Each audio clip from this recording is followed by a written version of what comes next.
ஆன்மீக பரிவர்த்தனை சேனல் அன்பர் அனைவருக்கும் வணக்கம். நம்ம இன்றைக்கி பார்க்க போகிற பதிவு, இறைவனுக்கு தொண்டு செய்து அதனால் புகழ் அடைத்தவர்களில் மூன்றாவதாக வரக்கூடியவர் யாருன்னாக்கா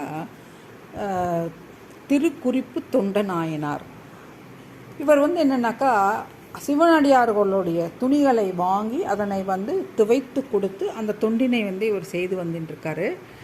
இவருடைய சிறப்பினை உலகிற்கு எடுத்து காட்ட வேண்டும் அப்படின்னு சொல்லிட்டு சிவபெருமானே சிவ தொண்டனாக இவர்கிட்ட அவருடைய அந்த அழுக்கு பிடித்த ஆடையினை கொடுத்து இதை எனக்கு துவைத்து இன்று மாலைக்குள் எனக்கு கொடுக்க வேண்டும் அப்படின்னு சொல்லிட்டு இவர்கிட்ட கொடுக்குறாரு. இவரும் மகிழ்ந்து அவருடைய ஆடையை வாங்கிட்டு கட்டாயமாக நான் கொடுத்துட்றேன் அப்படின்னு சொல்லிட்டு இவர் என்ன பண்ணுறாருனாக்கா அந்த துணியை துவைக்கிறாரு. அந்த மாதிரி துவைக்க ஆரம்பிக்கிறப்போ பெரும் மழை பிடித்து கொள்கிறது. துணிகளை உணர்த்துவதற்கு முடியலை.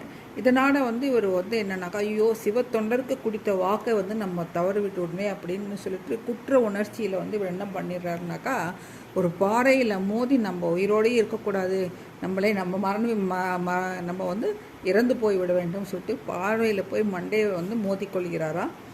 அப்பொழுது சிவபெருமான் இவருக்கு காட்சி கொடுத்து இவரை தடுத்து ஆட்கொள்கிறார். இவருடைய சிறப்பினை உலகுக்கு எடுத்து காட்டுகிறார்.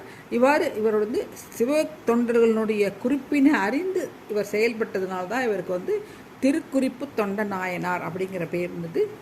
அடுத்த நாயனார் பற்றி நம்ம அடுத்த வீடியோவில் பார்க்கலாம். நன்றி, வணக்கம்.